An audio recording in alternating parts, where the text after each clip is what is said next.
Study IQ IAS, अब तैयारी हुई अफोर्डेबल। क्या आप जानते हैं एयर पॉल्यूशन की वजह से इंडियंस की एवरेज लाइफ एक्सपेक्टेंसी 4 साल 11 महीने कम हो गई है। इसका मतलब क्या हुआ? यानी कि जितना आप एक एवरेज जीवन जीते थे उसमें एयर पॉल्यूशन की वजह से 4 साल 11 महीने लगभग 5 साल की कमी देखने को मिल रही है। और सिर्फ इतना ही नहीं, आपको पता है internal migration climate induce disaster की वजह से इतना बढ़ गया है कि भारत में करीब 2.5 मिलियन लोगों ने इंटरनल माइग्रेशन किया है क्लाइमेट इंड्यूस डिजास्टर की वजह से। और ये डाटा हमें पता चला है the state of India's environment report 2023 से। दरअसल 5 जून को भारत के द्वारा एनवायरमेंट डे को सेलिब्रेट किया गया। इस डे से 1 या 2 दिन पहले जो डाउन टू अर्थ है उनके द्वारा एक रिपोर्ट रिलीज की गई।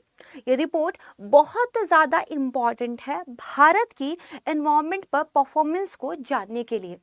तो आइए आज के वीडियो में डाउन टू अर्थ के इस annual publication the state of India's environment report 2023 के बारे में जानते हैं। ये ना सिर्फ आपके एग्जाम के लिए इम्पॉर्टेंट है, बल्कि अगर आप ये जानना चाहते हैं कि भारत में हर एक राज्य अलग अलग एनवायरमेंटल पैरामीटर्स पर कैसा परफॉर्म कर रहा है, तो भी ये आपके लिए बेहद महत्वपूर्ण है।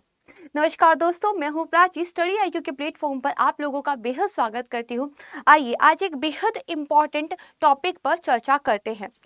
ये जो टॉपिक है आपका GS पेपर 3 के अंदर जो एक सिलेबस के अंदर एनवायरमेंट दिया हुआ है उससे आप लिंक कर सकते हैं। अगर स्पेसिफिकली बात की जाए तो environmental pollution, degradation and climate change वाले जो मुद्दे हैं वहाँ पर ये टॉपिक आपको हेल्प करेगा।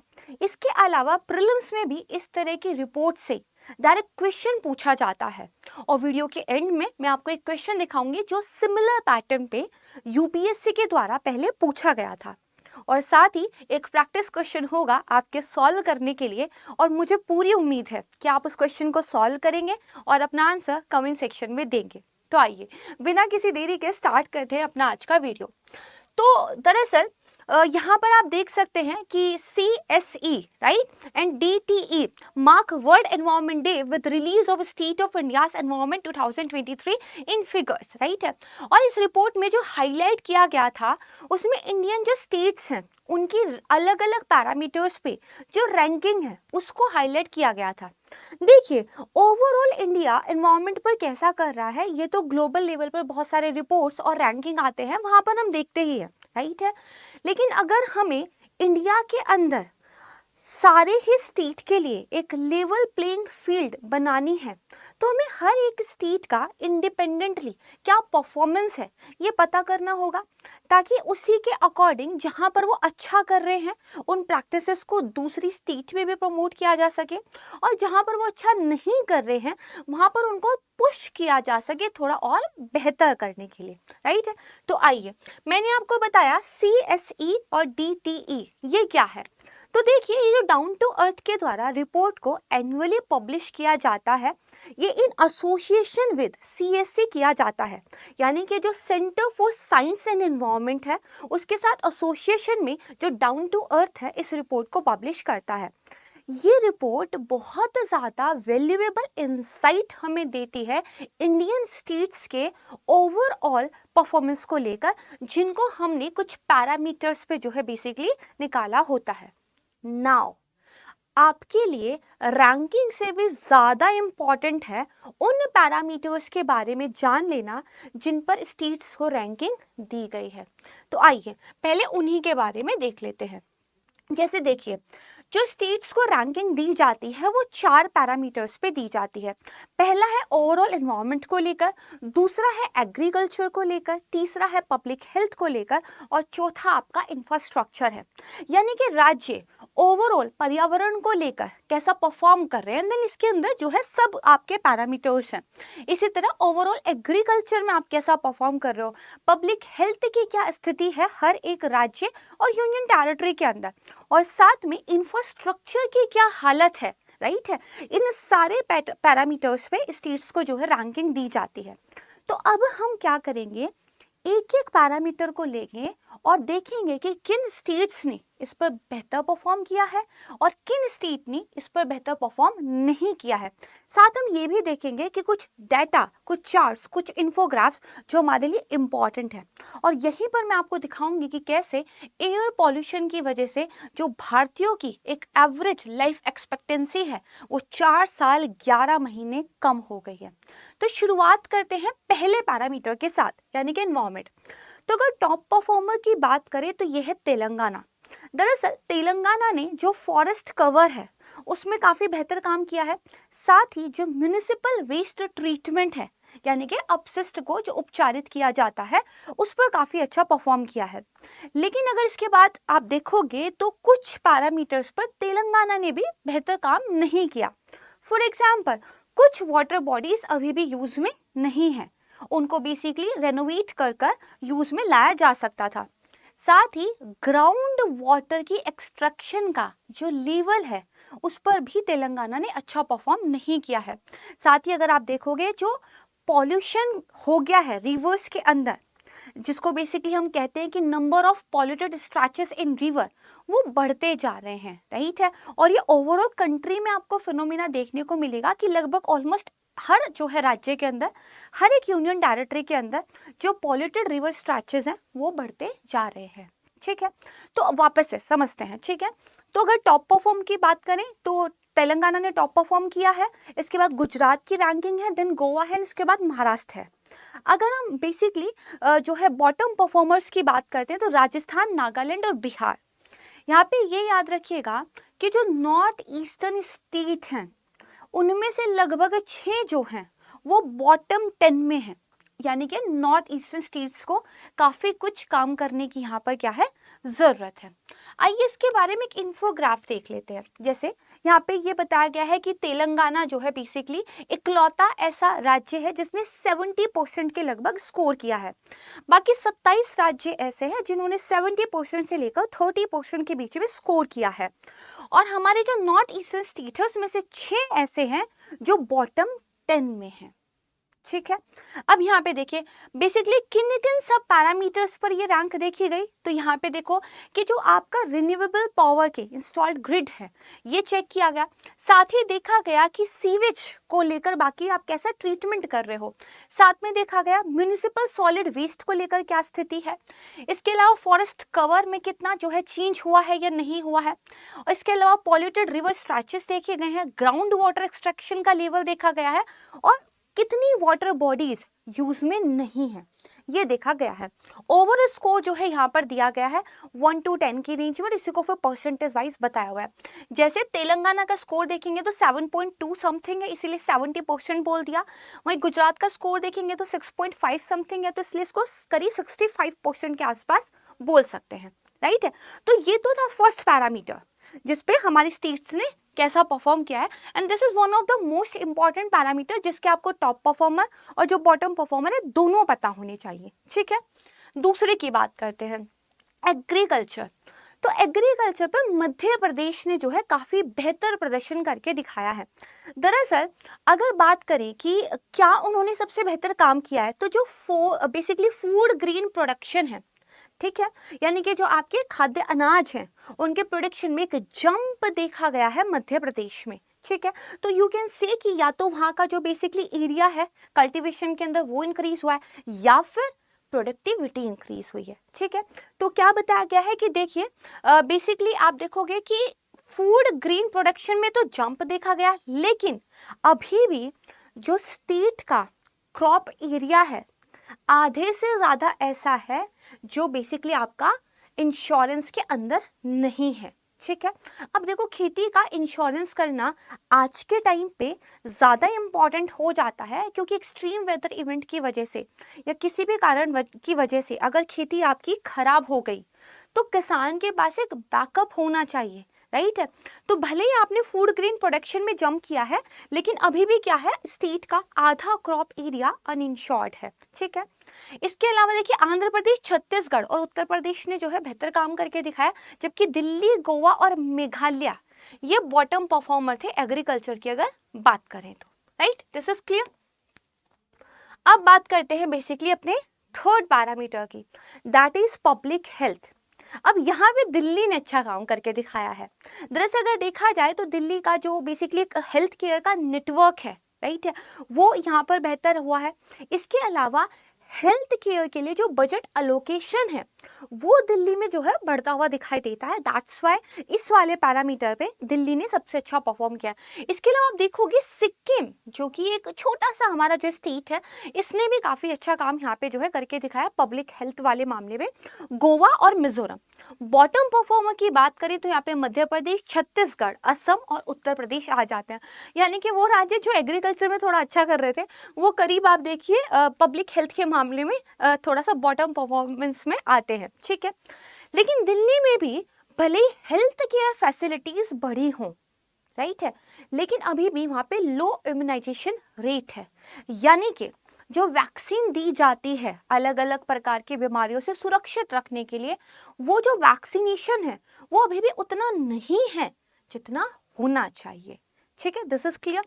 ये हमारा थर्ड पैरामीटर था। अब बात करते हैं फोर्थ पैरामीटर की, यानी कि इंफ्रास्ट्रक्चर। तो इंफ्रास्ट्रक्चर में देखिए थोड़ा ऑब्वियस लगता है कि गुजरात जो है टॉप परफॉर्मर है, राइट है। बॉटम की बात करें तो नागालैंड, राजस्थान, अरुणाचल प्रदेश और झारखंड है। अगर गुजरात के बारे में थोड़ा सा डिटेल में बात की जाए तो गुजरात ने जो एम्प्लॉयमेंट का जनरेशन है और टैप वाटर की सप्लाई है, इस पे अच्छा परफॉर्म करके दिखाया है। लेकिन सेक्स रेशियो को लेकर अभी भी गुजरात जो है पीछे है।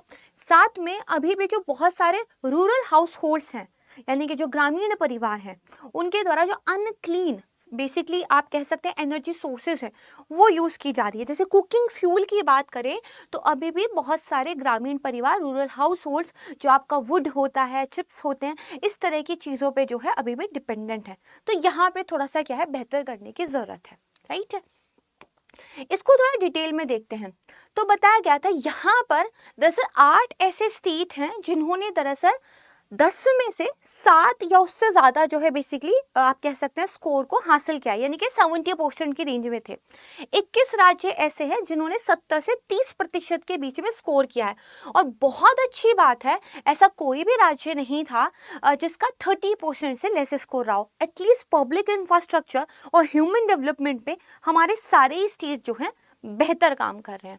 यहाँ पे देखा गया कि टोटल फर्टिलिटी रेट कितना है, देखा गया टैप वाटर की सप्लाई कैसी है, सेक्स रेशियो एट बर्थ कैसा है, जो बेसिकली आपका एलिमेंट्री स्कूल होता है, राइट है, उसमें आपका बेसिकली रिटेंशन रेट कितना है, यानी कि एलिमेंट्री स्कूल में बच्चे एडमिशन तो ले रहे हैं, आपका ग्रोस एनरोलमेंट रेट तो शायद बढ़ रहा है, बट रिटेंशन कितना है, कितने बच्चे रुक रहे हैं स्कूल में पढ़ने के लिए, ठीक है।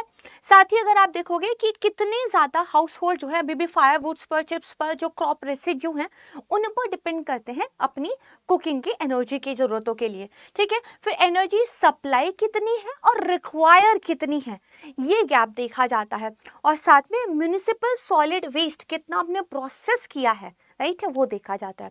टॉप परफॉर्मर गुजरात, सिक्किम, दिल्ली, तेलंगाना, कर्नाटका और हिमाचल प्रदेश, राइट है।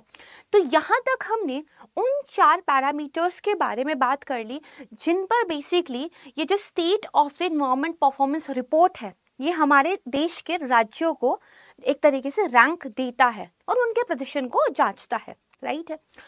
अब आपको ये पता है कि कहीं ना कहीं जितने भी हमने पैरामीटर्स और सब पैरामीटर की बात की है, ये हमारे सस्टेनेबल डेवलपमेंट गोल का भी पार्ट है, राइट है। और ये भी पता है हम 2023 के मिड में पहुंच चुके हैं। 2030 जो है अंतिम वो समय है जब हमें अपने सस्टेनेबल डेवलपमेंट गोल्स को अचीव करना है। तो हमें ये भी देखना होगा कि ओवरऑल इन संधारणीय विकास के जो बेसिकली हमारे सूचकांक है SDG, इन पर भारत ओवरऑल कैसा परफॉर्म कर रहा है। तो मैं आपको बता दूं कि उतनी बेहतर स्थिति यहाँ पर नहीं है।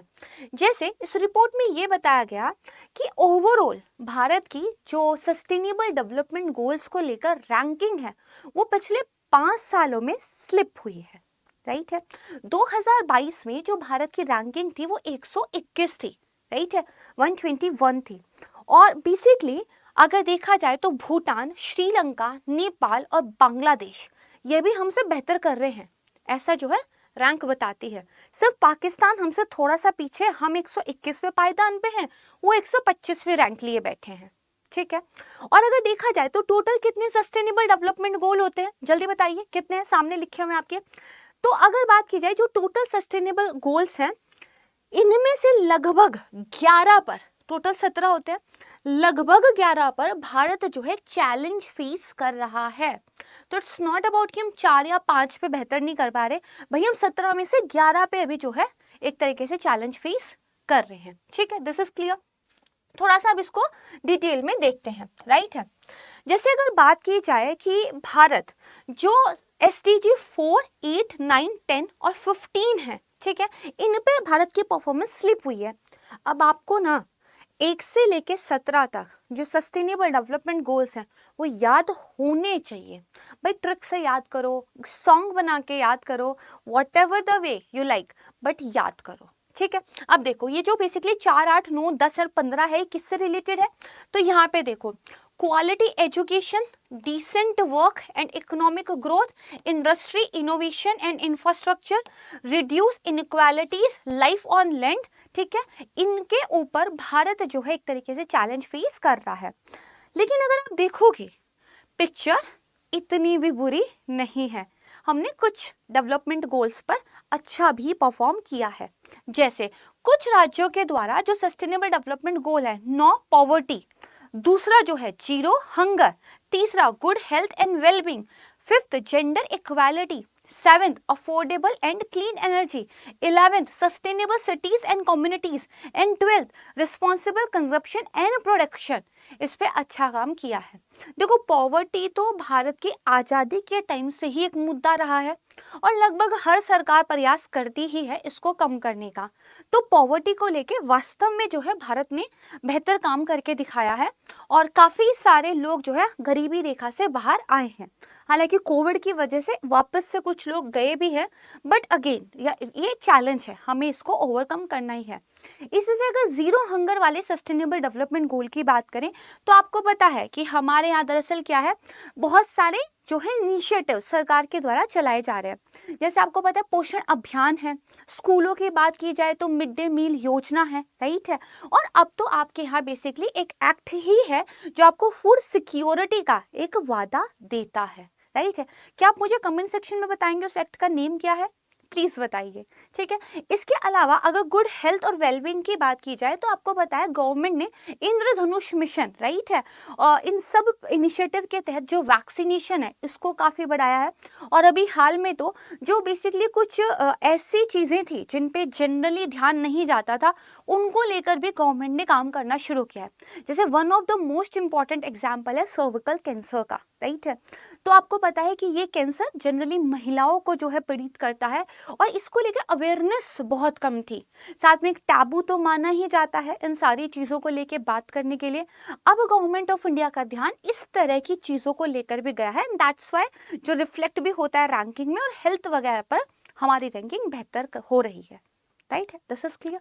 चलिए अब थोड़ा सा हम ये देखते हैं कि रिपोर्ट ने सिर्फ उन 4 पैरामीटर्स पे ही नहीं बल्कि जो आपका बेसिकली बायोडाइवर्सिटी है, कंजर्वेशन है, राइट है, इसके अलावा प्लास्टिक का पॉल्यूशन है, एयर पॉल्यूशन है या फिर जो एनर्जी है, इन सारी चीज़ों पर भी कुछ इंपॉर्टेंट फाइंडिंग्स जो हैं दी है।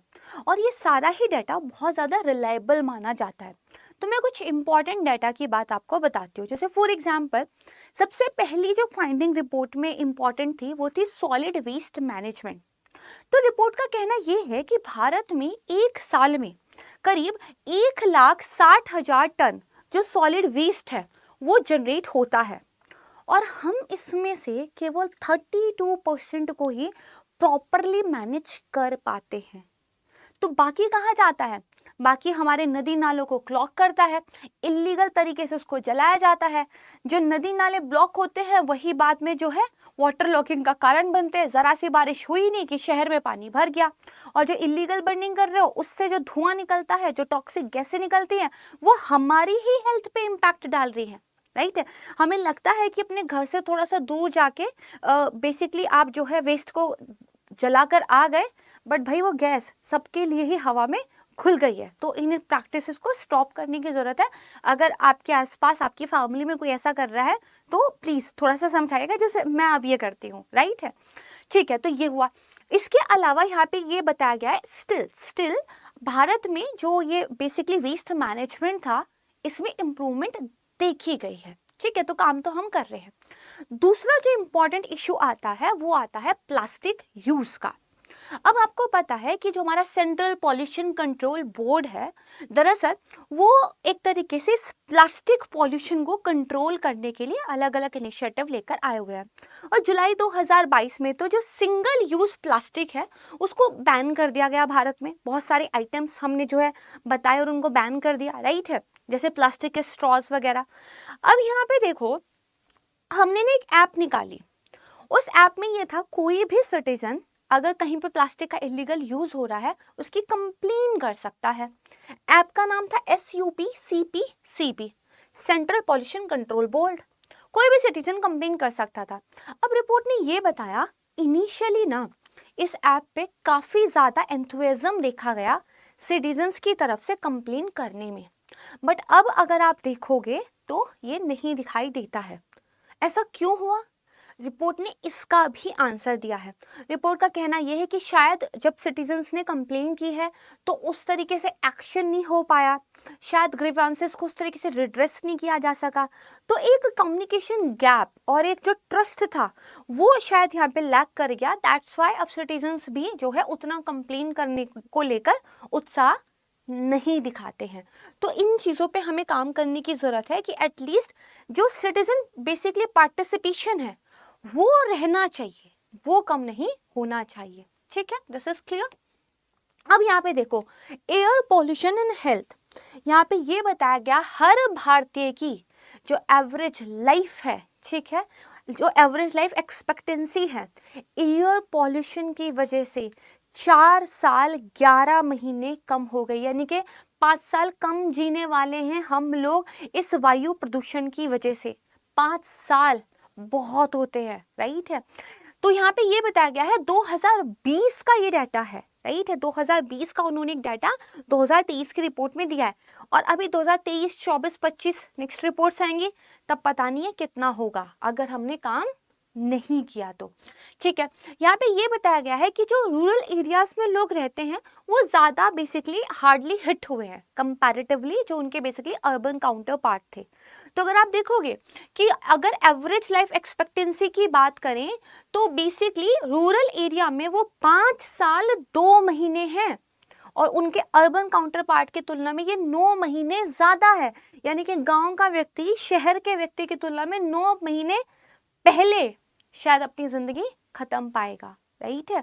अनफॉर्चुनेट है but this is the fact, this is the fact. ठीक है, इसी को यहाँ पे उन्होंने और मोर डिटेल चार्ट में बताया हुआ है कि कितने से कितनी एज को लेकर कितनी परसेंटेज पॉपुलेशन पे असर देखने को मिल रहा है। स्टेट ऑफ वाटर की बात करें, रिवर पॉल्यूशन, तो आप देखोगे 2009, 2015, 2018, 2022 जो नंबर ऑफ पॉल्यूटेड रिवर्स हैं वो बढ़ी है। जहां 2009 में केवल 121 ही रिवर्स को हम पॉल्यूटेड कैटेगरी के अंदर रजिस्टर करते थे, नाउ इट्स 279, इट्स 279। ठीक है जी। तो इसके अलावा यहाँ पे ये भी बताया गया है कि जो सबसे ज्यादा पॉल्यूटेड रिवर है वो कहाँ पे है, महाराष्ट्र में, लगभग 55 रिवर पॉल्यूटेड है। इसके बाद आती है मध्य प्रदेश की बारी, देन बिहार एंड केरल है, राइट है। अगर सबसे ज्यादा पॉल्यूटेड जो है रिवर्स की बात करें, गंगा नदी पे सबसे ज्यादा बेसिकली पॉल्यूटेड लोकेशंस है, ऑलमोस्ट 49। देन इसके बाद अगर आप देखोगे तो यमुना है, गोदावरी है, उसके बाद घग्गर और गोमती, यानी कि जो भी आपकी इंपॉर्टेंट रिवर्स है ना, जो भी इस देश की एग्रीकल्चर के लिए, लोगों की लाइवलीहुड के लिए एक लाइफ लाइन का काम करती है, उन सब की हालत बुरी है। और यदि आप इसको थोड़ा डिटेल में पढ़ना चाहते हैं तो मेरे द्वारा सतलुज रिवर और बेसिकली हिंडन रिवर पर ऑलरेडी 2 वीडियो बनाए जा चुके हैं, आप उनको भी देख सकते हो। ठीक है, रिसेंटली वो अपलोड हुए हैं। This is clear. अब कुकिंग फ्यूल की बात करते हैं। देखिए, उज्ज्वला योजना ने LPG कनेक्शन घर घर तक पहुंचाया, no doubt, but still we have to do a lot of work in this particular area. यहाँ पे देखेंगे अभी भी करीब 33.8% लोग ऐसे हैं जो फायरवुड या क्रॉप रेसिड्यू जैसी चीज़ों पर डिपेंड करते हैं अपने फूड को कुक करने के लिए। और अच्छी बात यह है कि 62% लोग ऐसे हैं जिनको एलपीजी कनेक्शंस अवेलेबल हो गए हैं, ठीक है।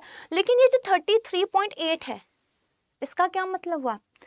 3 में से आज भी एक घर में खाना जो है वो इन चीज़ों से पक रहा है जो कि हेल्थ के लिए बहुत ज़्यादा हानिकारक होता है, स्पेशली वुमेन जो उस खाने को उस धुएं में बैठ के पकाती हैं, राइट है। तो इसीलिए मैंने बताया कि रूरल एरिया में जो लाइफ एक्सपेक्टेंसी है वो कम हुई है कंपैरेटिवली अर्बन एरिया के, है ना।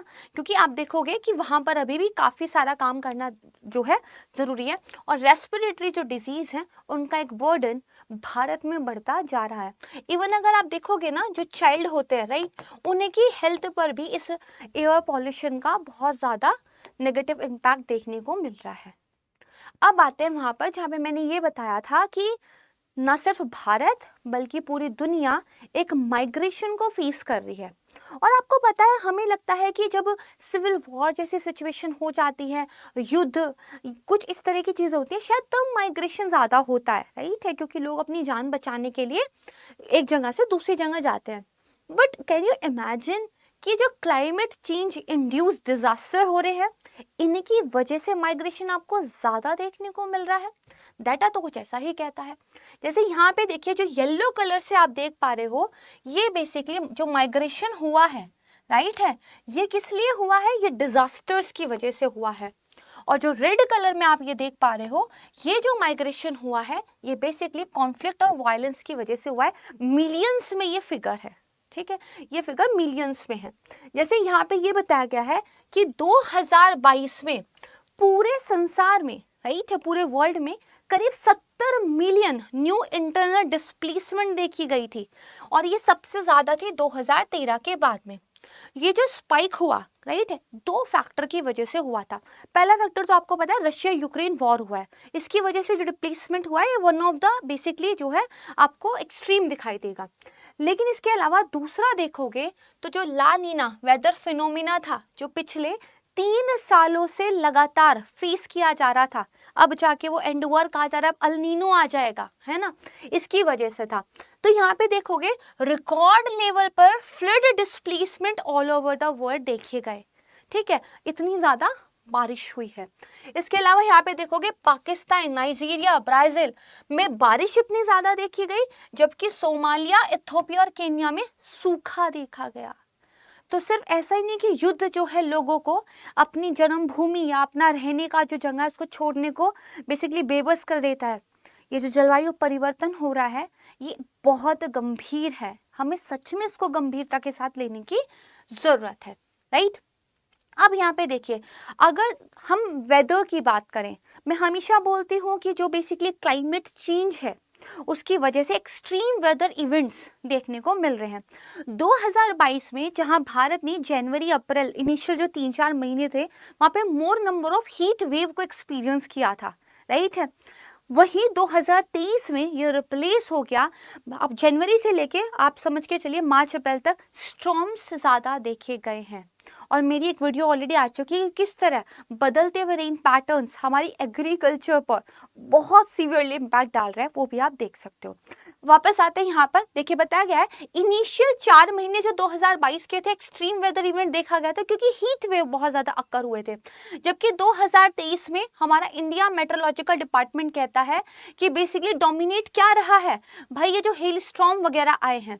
क्योंकि आप देखोगे 2023 में, ठीक है, करीब 84 दिन ऐसे थे जब भारत ने एक्सट्रीम वेदर इवेंट को एक्सपीरियंस किया, और अभी 2023 खत्म नहीं हुआ है, राइट है। जैसे यहाँ पे ये बताया गया है कि अगर आप जनवरी से लेकर अप्रैल 2023 सिर्फ 4 महीने इनके डाटा की बात करो तो 58 डेज तो भारत ने लाइटनिंग और स्टॉर्म को एक्सपीरियंस किया, करीब 21 डेज हमने कोल्ड वेव्स या कोल्ड डेज को एक्सपीरियंस किया, 15 हमारे हीट वेव थे, देन उसके बाद हैवी रेन, फ्लड, लैंडस्लाइड और स्नोफॉल था। तो दरअसल जो मैं बता रही थी कि वेस्टर्न डिस्टर्बेंस जो पहले सर्दियों में ज़्यादा देखने को मिलते थे अब वो मार्च, अप्रैल और मई में भी आने लगे हैं, और जो वो अपने साथ आते हैं तो तूफान और बारिश लेकर आते हैं, ये डाटा से भी क्लियर होता है, राइट है। तो अगर आप देखोगे कि जनवरी से अप्रैल के बीच में आपके इतने नंबर ऑफ डेज तो इंडिया ने क्या है, एक्सट्रीम वेदर इवेंट को एक्सपीरियंस किया है। ठीक है, दैट्स वाई जो इस तरह की जो रिपोर्ट्स होती है वो इम्पॉर्टेंट होती है। तो अगर मैं सीधी भाषा में कहूँ तो 120 डेज में से 84 डेज ऐसे थे जब आप जो है एक असामान्य मौसम को एक्सपीरियंस कर रहे थे। And why? Due to climate change, right है, जो ह्यूमन ने बेसिकली इन सारी चीज़ों को करना स्टार्ट कर दिया है। तो this is all about the report, right है। अब ये रिपोर्ट आपको मीन्स की आंसर राइटिंग में भी कुछ पॉइंट्स को मेंशन करने में हेल्प करेगी। कुछ डाटा अगर आप लिखना चाहते हैं तो रिपोर्ट को बेसिकली जो है लिखकर वहाँ पे बता सकते हैं। एंड देन इस तरह के रिपोर्ट्स वगैरह से डायरेक्टली क्वेश्चन भी पूछा जाता है। जैसे एक बार यूपीएससी ने क्वेश्चन पूछ लिया था, momentum for change climate neutral now is an initiative launched by, तो उन्होंने पूछ लिया। सिमिलर मैनर में पूछा जा सकता है कि भाई जो आपकी state of the environment report है ये किसके द्वारा लॉन्च की जाती है। तो now we know down to earth and हमारा जो बेसिकली सीएससी था। ठीक है, चलिए, तो वो तो एक पुराना क्वेश्चन था, जस्ट मैंने आपको दिखाया कि किस तरह से क्वेश्चन पूछे जाते हैं।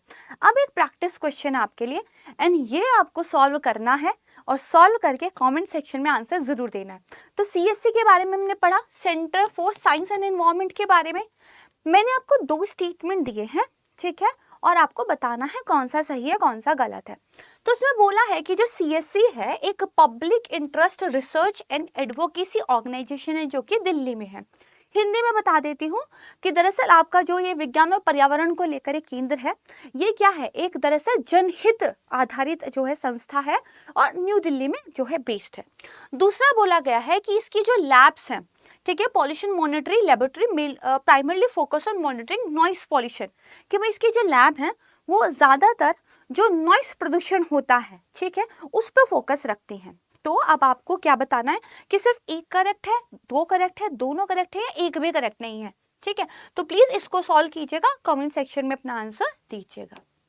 ऑन अ सिमिलर नोट, अगर आप यूपीएससी 2024 की तैयारी करना चाहते हो और बेसिकली आप एक ऐसी तैयारी करना चाहते हो कि प्रीलिम्स टू इंटरव्यू आपको कोई प्रॉपर गाइड दे दे, प्रॉपर पढ़ा दे, तो बेसिकली स्टडी आईक्यू से बेहतर प्लेटफॉर्म कोई हो ही नहीं सकता है।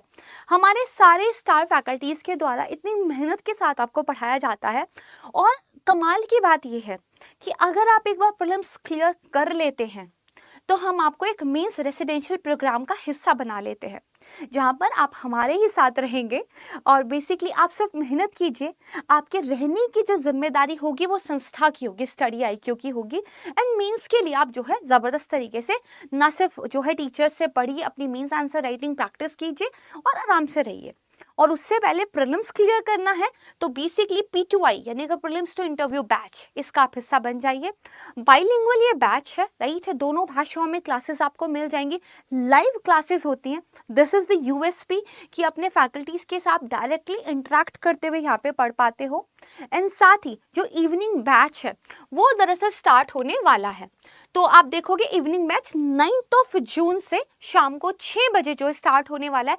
लिमिटेड सीट्स हैं तो जितनी जल्दी एडमिशन ले लेंगे उतना बेहतर होगा और आप इस पर एक ह्यूज डिस्काउंट जो है फीस पर ले सकते हो, क्योंकि स्टडी आईक्यू अब तैयारी हुई आसान के साथ तैयारी हुई अफोर्डेबल, राइट, इन दोनों ही मोटो को ध्यान रखता है। तो यहाँ पे आप देखेंगे कि फीस तो आपकी 70,000 है, बट अगर आप फैकल्टी कोड यूज़ करते हो that is Prachi live, PRACHILIV, right है, तो आपको काफ़ी ज़्यादा जो है अच्छा डिस्काउंट यहाँ पे मिल जाएगा। इस बैच के बारे में if you want to know more तो बेसिकली आप हमारे जो मेंटर्स हैं उनको कॉल कर सकते हैं और अपनी तैयारी के लिए भी इन जनरल आप बात कर सकते हैं। ठीक है, अभी हमने जो भी पढ़ा है, अगर आप इसको रिवाइज करने के लिए पीपीटी जो है डाउनलोड करना चाहते हैं तो you can join me on the Telegram channel UPSC current affairs Prachi, right है, इस नाम से सर्च करेंगे मिल जाएगा। And the easy way QR code को स्कैन कर लीजिए। And if you have any question regarding the batch और if you want to ask any question regarding the video तो भी आप पूछ सकते हैं। ठीक है, तो टेलीग्राम चैनल को जरूर ज्वाइन कर लीजिएगा। और यहाँ पे हमने बहुत इंपॉर्टेंट रिपोर्ट को डिस्कस कर लिया है। बहुत जल्द एक नए टॉपिक के साथ फिर से मिलेंगे एंड आने वाले दिनों में होपफुली एक सरप्राइज भी है संस्था की तरफ से आपके लिए। तो टीम उस पर काम कर रही है। जैसे ही कंप्लीट होता है मैं आप लोगों को बता दूंगी। हो सकता है कि जो एनवायरनमेंट की तैयारी है उसको हम जो है बहुत ही शानदार तरीके से आपको एक सरप्राइज के रूप में दे दें, तो वेट कीजिएगा। अभी मैं आपसे लेती हूँ विदा। नेक्स्ट टाइम फिर मिलूंगी एक नए नेक्स्ट इंटरेस्टिंग वीडियो के साथ। Thank you so much everyone. जय हिंद। स्टडी IQ IAS, अब तैयारी हुई अफोर्डेबल।